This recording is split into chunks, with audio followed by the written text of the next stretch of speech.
Good morning. Let's begin our service by singing hymn number 382.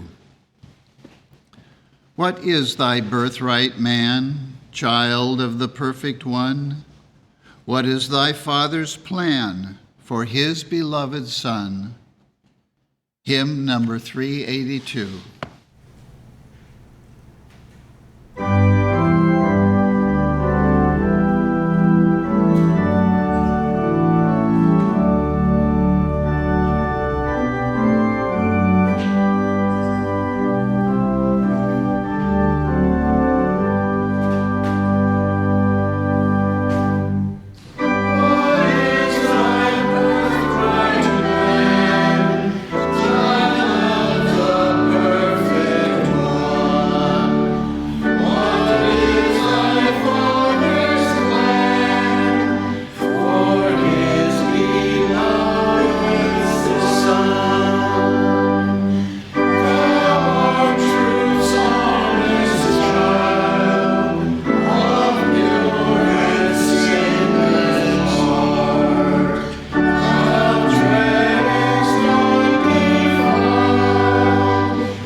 Dale from Virginia will give the scriptural this morning.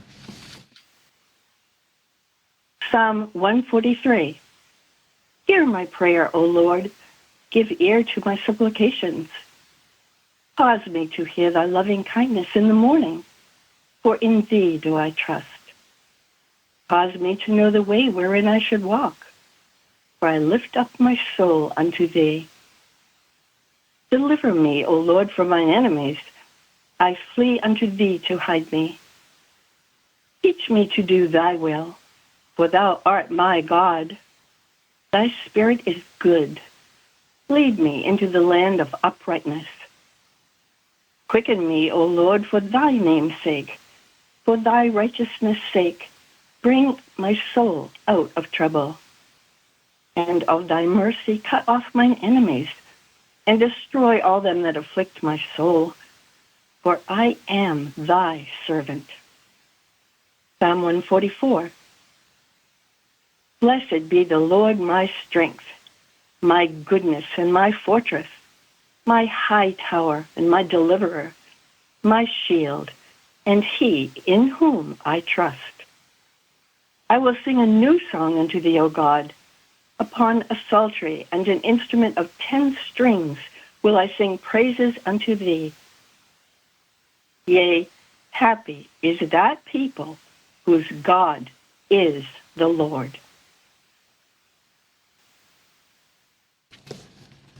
Let us now have a moment of silent prayer and follow with the Lord's Prayer and its spiritual interpretation as given in the Christian Science textbook.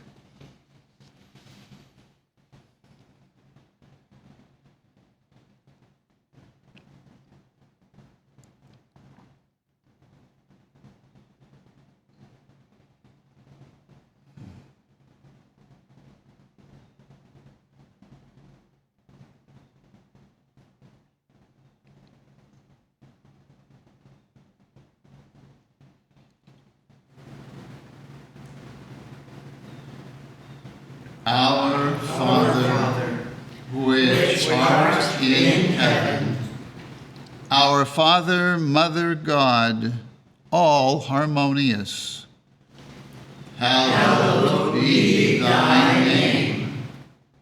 Adorable One, thy kingdom come. Thy kingdom is come. Thou art ever present. Thy will be done in earth as it is in heaven. Enable us to know, as in heaven, so on earth, God is omnipotent, supreme. Give us this day our daily bread. Give us grace for today. Feed the famished affections. And forgive us our debts, as we forgive our debtors. And love is reflected in love. And lead us not into temptation, but deliver us from evil. And God leadeth us not into temptation, but delivereth us from sin, disease, and death. For thine is the kingdom, and the power, and the glory, forever. For God is infinite, all power, all life, truth, love, over all and all. Let us now sing hymn number 291. Quiet, Lord, my froward heart. Make me gentle, pure, and mild, upright, simple, free from art. Make me as a little child, from distrust and envy free, pleased with all that pleaseth thee. Hymn number 291.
welcome to the Sunday morning service of the Plainfield Christian Science Church Independent.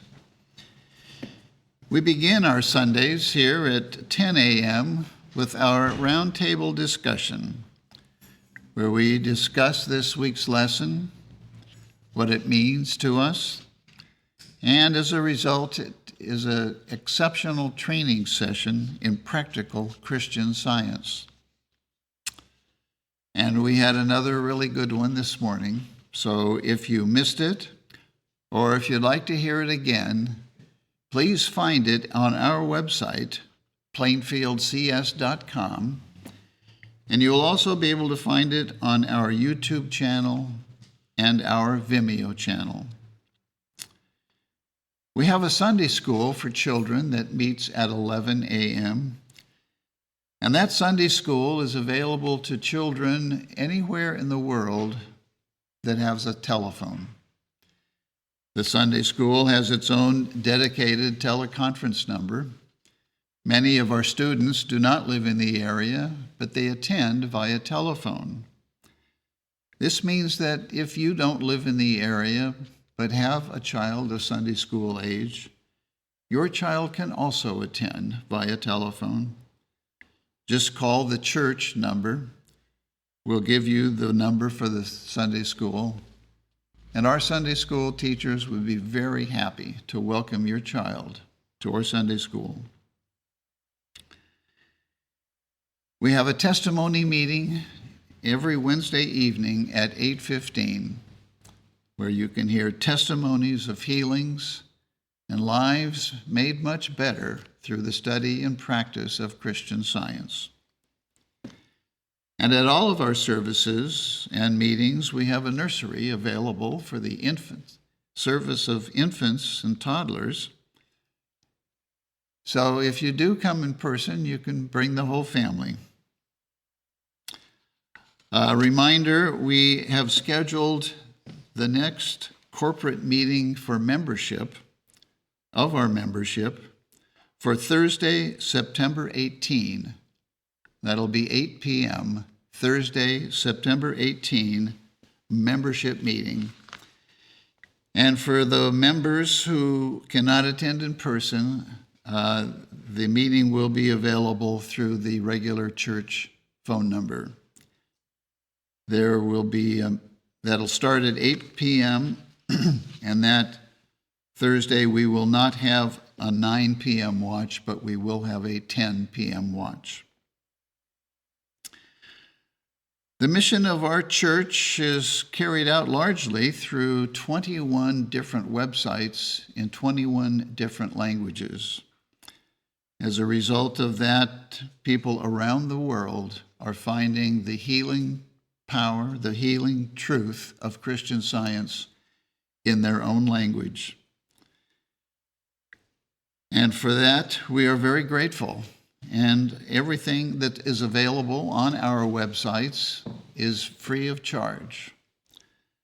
Freely we have received, and freely we do give. I would like to point out an article that's now featured on our English language website. That article is entitled "The Nature of God and Man" by Herbert Eustace. Excellent, short article, but really good. I recommend it highly. Everyone is welcome here, and that includes all of you who are listening and participating from around the world. And now we will have the reading of a testimony of healing from our textbook, which attests to the healing power obtained by studying the Christian Science textbook. And that reading will now be given by Tom from Iowa. Page 693, Desire for Liquor and Tobacco Disappeared. I first heard of Christian Science 4 years ago. At that time, drinking and smoking were my comforters. I had no other companionship. I had lived almost constantly from childhood in an evil atmosphere. Though I was far from being satisfied with my condition, I failed to see how to better it until I read Science and Health. I used occasionally to listen to a sermon, but sermons did not give me any more comfort than I derived from my pipe. Hence, I concluded that church-going could not satisfy me, and I preferred drinking and smoking. When I began to read Science and Health, I saw it offered something substantial. After a few months' study, all desire for drinking and smoking disappeared. I did not give them up. I made no sacrifices. I simply found something better. I might mention that I smoked ever since I can remember. I used to smoke years before I left school and, like most Englishmen, loved my pipe and would almost prefer to miss a meal rather than to go without my smoke. I used to think it gave me comfort. During my 4-year study of Christian Science, I have not spent a cent for doctors or medicine, neither have I lost a day for my work on account of sickness, which compares wonderfully with the previous 4 years. I take a great interest and pleasure in reading the Bible and studying the lessons in the quarterly. The Bible used to be a most mysterious book to me, but Science and Health makes it a most precious book, making its meaning clearer, plainer, and simpler. I take this opportunity to express my gratitude to Mrs. Eddy and to the friend who invited me to attend the service held in the auditorium years ago. I also wish to acknowledge the benefit I have had from the Journal and the Sentinel. They have helped me wonderfully. If the value of Science and Health in these publications were measured as businessmen value things by the results or blessings they bring, they certainly would be priceless to me. It would be impossible to measure their value, as I've got something from Science and Health that all the money in the world could not buy. HPH, Chicago, Illinois. The Bible and the Christian Science textbook are our only preachers. The scriptural texts and their correlative passages from our textbook, these comprise our sermon. The canonical writings, together with the word of our textbook, corroborating and explaining the Bible texts in their denominational, spiritual import and application to all ages, past, present, and future, constitute a sermon undivorced from truth, uncontaminated or fettered by human hypotheses, and authorized by Christ. And today's lesson sermon can be found on page 20 of the Independent Christian Science Quarterly. Subject, man. The golden text, Hebrews. Without faith, it is impossible to please God. The responsive reading is from Psalms. In thee, O Lord, do I put my trust. Let me never be ashamed. Deliver me in thy righteousness. Into thine hand I commit my spirit. Thou hast redeemed me, O Lord God of truth. For I have heard the slander of many. Fear was on every side. While they took counsel together against me, they devised to take away my life. But I trusted in thee, O Lord. I said, Thou art my God. Let the lying lips be put to silence, which speak grievous things proudly and contemptuously against the righteous. Oh, how great is thy goodness, which thou hast laid up for them that fear thee, which thou hast wrought for them that trust in thee, before the sons of men. Be of good courage, and he shall strengthen your heart, all ye that hope in the Lord. Craig will now read. The Bible, Psalms. Bless the Lord, O my soul, and all that is within me. Bless his holy name. Bless the Lord, O my soul, and forget not all his benefits, who forgiveth all thine iniquities, who healeth all thy diseases. The law of the Lord is perfect, converting the soul. The testimony of the Lord is sure, making wise the simple. The statutes of the Lord are right, rejoicing the heart. The commandment of the Lord is pure, enlightening the eyes. The fear of the Lord is clean, enduring forever. The judgments of the Lord are true and righteous altogether. More to be desired are they than gold, yea, than much fine gold. Sweeter also than honey and the honeycomb.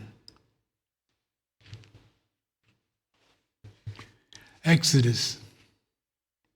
And all the congregation of the children of Israel journeyed from the wilderness of Sin, after their journeys according to the commandment of the Lord, and pitched in Rephidim, and there was no water for the people to drink. Wherefore the people did chide with Moses, and said, Give us water that we may drink. And Moses said unto them, Why chide ye with me? Wherefore do you tempt the Lord? And the people thirsted there for water, and the people murmured against Moses, and said, Wherefore is this that thou hast brought us up out of Egypt, to kill us, and our children, and our cattle with thirst? And Moses cried unto the Lord, saying, What shall I do unto this people? They be almost ready to stone me. And the Lord said unto Moses, Go on before the people, and take with thee of the elders of Israel, and thy rod, wherewith thou smotest the river. Take in thine hand, and go.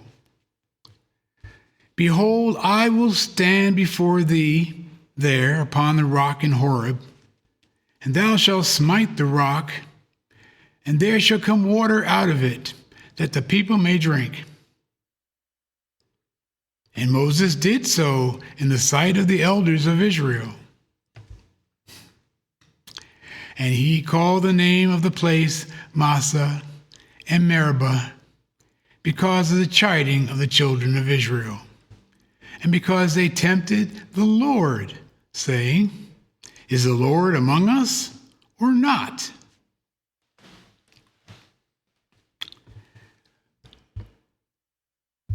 Luke. It came to pass, when he was in a certain city, behold, a man full of leprosy, who seeing Jesus fell on his face and besought him, saying, Lord, if thou wilt, thou canst make me clean. And he put forth his hand and touched him, saying, I will, be thou clean. And immediately the leprosy departed from him. And he charged him to tell no man, but go, and show thyself to the priest, and offer for thy cleansing, according as Moses commanded, for a testimony unto them. And the apostles said unto the Lord, Increase our faith. Mark. And they came to Jericho, and as he went out of Jericho with his disciples and a great number of people, blind Bartimaeus, the son of Timaeus, sat by the highway side begging. And when he heard that it was Jesus of Nazareth, he began to cry out and say, Jesus, thou son of David, have mercy on me. And many charged him that he should hold his peace. But he cried the more a great deal, Thou son of David, have mercy on me. And Jesus stood still and commanded him to be called. And they called the blind man, saying unto him, Be of good comfort, rise, he calleth thee. And he, casting away his garment, rose and came to Jesus. And Jesus answered and said unto him, What wilt thou that I should do unto thee? The blind man said unto him, Lord, that I might receive my sight. And Jesus said unto him, Go thy way, thy faith hath made thee whole. And immediately he received his sight and followed Jesus in the way.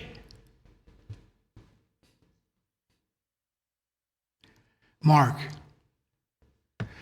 For verily I say unto you, that whosoever shall say unto this mountain, Be thou removed, and be thou cast into the sea, and shall not doubt in his heart, but shall believe that those things which he hath said shall come to pass, he shall have whatsoever he saith. Therefore I say unto you, what things soever ye desire, when ye pray, believe that ye receive them, and ye shall have them. Hebrew. By faith, Abraham, when he was tried, offered up Isaac, and he that had received the promises offered up his only begotten son, accounting that God was able to raise him up, even from the dead, from whence also he received him a figure. By faith, Moses, when he was born, was hid 3 months of his parents, because they saw he was a proper child, and they were not afraid of the king's commandment. By faith, Moses, when he was come to years, refused to be called the son of Pharaoh's daughter, choosing rather to suffer affliction with the people of God than to enjoy the pleasures of sin for a season, esteeming the reproach of Christ greater riches than the treasures in Egypt, for he had respect unto the recompense of the reward. By faith he forsook Egypt, not fearing the wrath of the king, for he endured as seeing him who is invisible. Through faith he kept the Passover and the sprinkling of blood, lest he that destroyed the firstborn should touch them. By faith they passed through the Red Sea as by dry land, which the Egyptians, essaying to do, were drowned.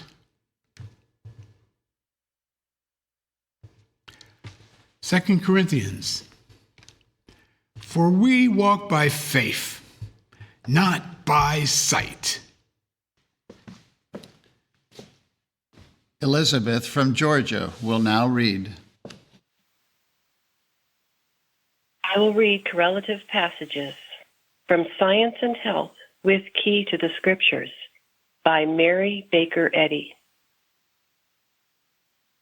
Our Master's first article of faith propounded to his students was healing, and he proved his faith by his works. The ancient Christians were healers. Why has this element of Christianity been lost? Because our systems of religion are governed more or less by our systems of medicine. The first idolatry was faith in matter. The schools have rendered faith in drugs the fashion. rather than faith in deity. If we are Christians on all moral questions, but are in darkness as to the physical exemption which Christianity includes, then we must have more faith in God on this subject and be more alive to His promises. The history of Christianity furnishes sublime proofs of the supporting influence and protecting power bestowed on man by his Heavenly Father, omnipotent mind, who gives man faith and understanding whereby to defend himself not only from temptation, but from bodily suffering. Life, truth, and love are the realities of divine science. They dawn in faith and glow full-orbed in spiritual understanding. As a cloud hides the sun it cannot extinguish, so false belief silences for a while the voice of immutable harmony. But false belief cannot destroy science armed with faith, hope, and fruition. Material medicine substitutes drugs for the power of God, even the might of mind, to heal the body. Scholasticism clings for salvation to the person instead of to the divine principle of the man Jesus, and his science, the curative agent of God, is silence. Why? Because truth divests material drugs of their imaginary power and clothes spirit with supremacy. Science is the stranger that is within thy gates, remembered not, even when its elevating effects practically prove its divine origin and efficacy.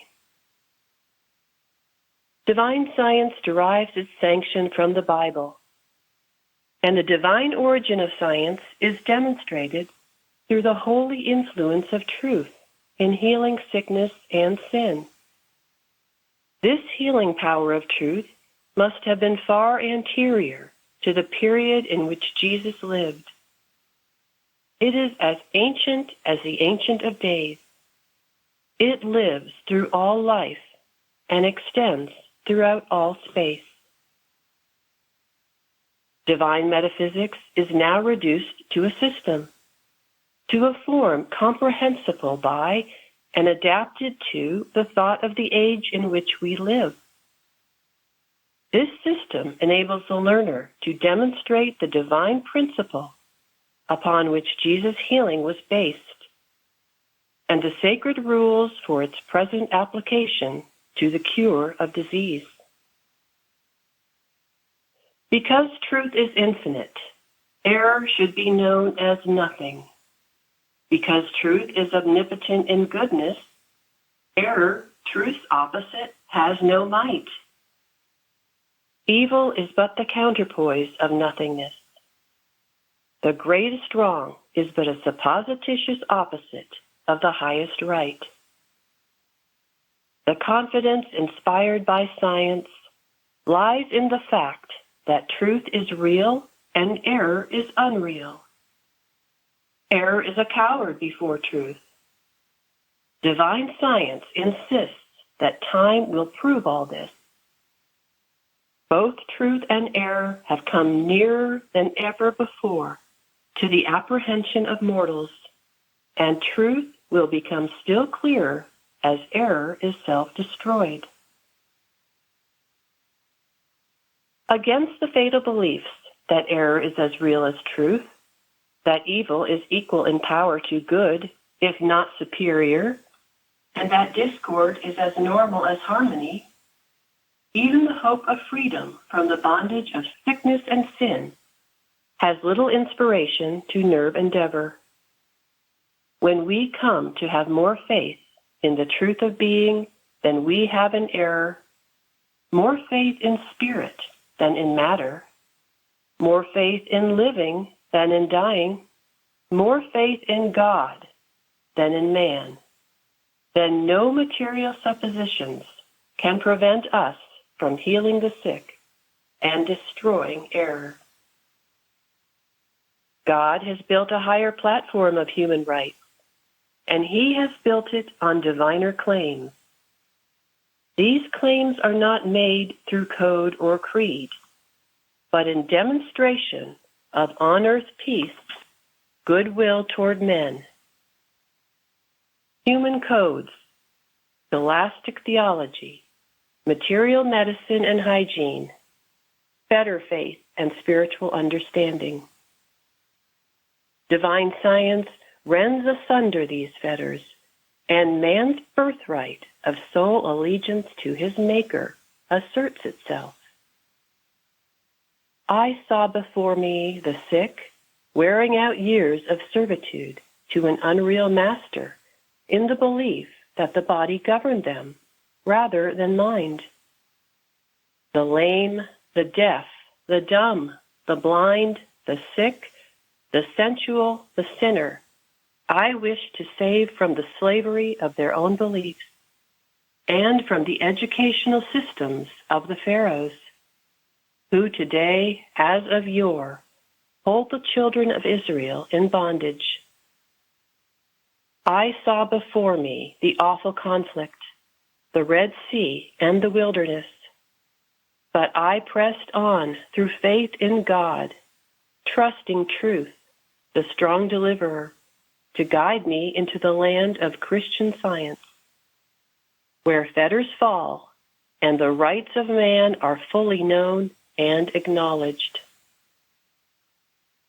You will learn that in Christian Science, the first duty is to obey God, to have one mind, and to love another as yourself.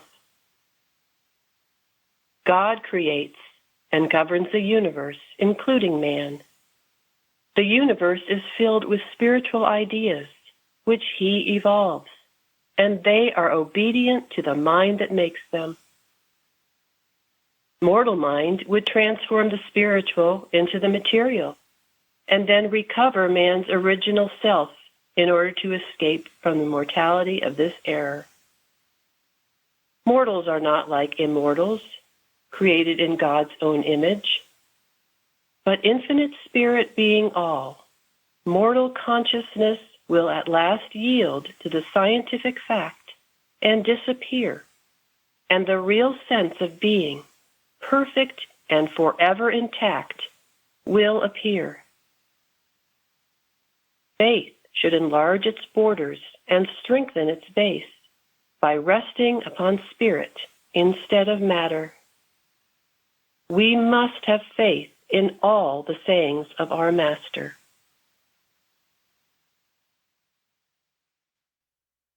We will now have a moment of silent prayer for our world.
Let's now sing hymn number 105. Help us to help each other, Lord, each other's cross to bear.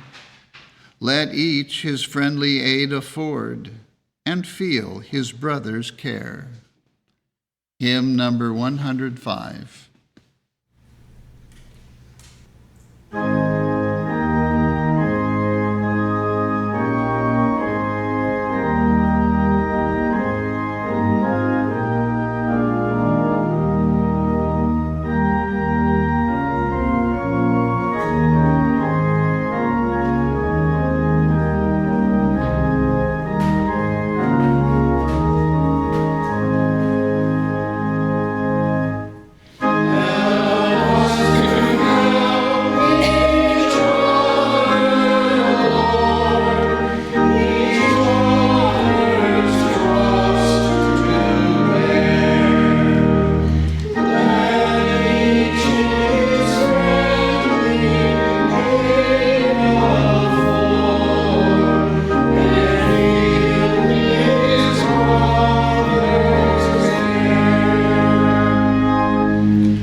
I believe that someone in the great somewhere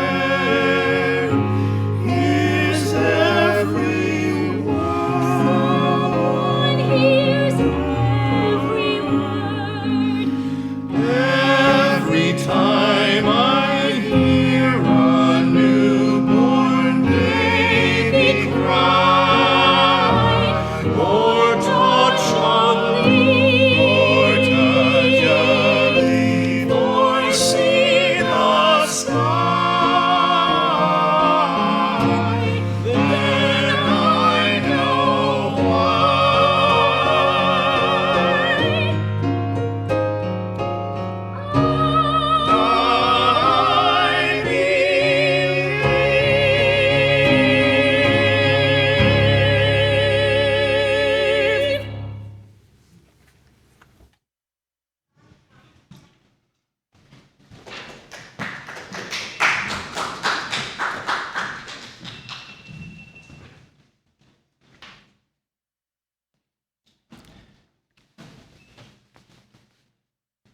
Let's wipe the tears from our eyes and sing hymn number 121.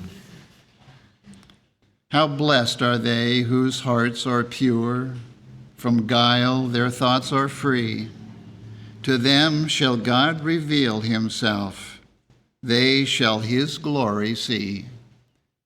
Hymn number 121.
I will read from the Christian Science textbook, The Scientific Statement of Being, and the correlative passages from 1 John, 3rd chapter. There is no life, truth, intelligence, nor substance in matter. All is infinite mind and its infinite manifestation. For God is all in all. Spirit is immortal truth. Matter is mortal error. Spirit is the real and eternal. Matter is the unreal and temporal. Spirit is God, and man is his image and likeness. Therefore, man is not material, he is spiritual. Behold, what manner of love the Father hath bestowed upon us, that we should be called the sons of God. Therefore, the world knoweth us not, because it knew him not. Beloved, now are we the sons of God, and it doth not yet appear what we shall be, but we know that when he shall appear, we shall be like him, for we shall see him as he is. And every man that hath this hope in him purifieth himself, even as he is pure. Romans. Now the God of hope fill you with all joy and peace in believing, that ye may abound in hope through the power of the Holy Ghost. Amen.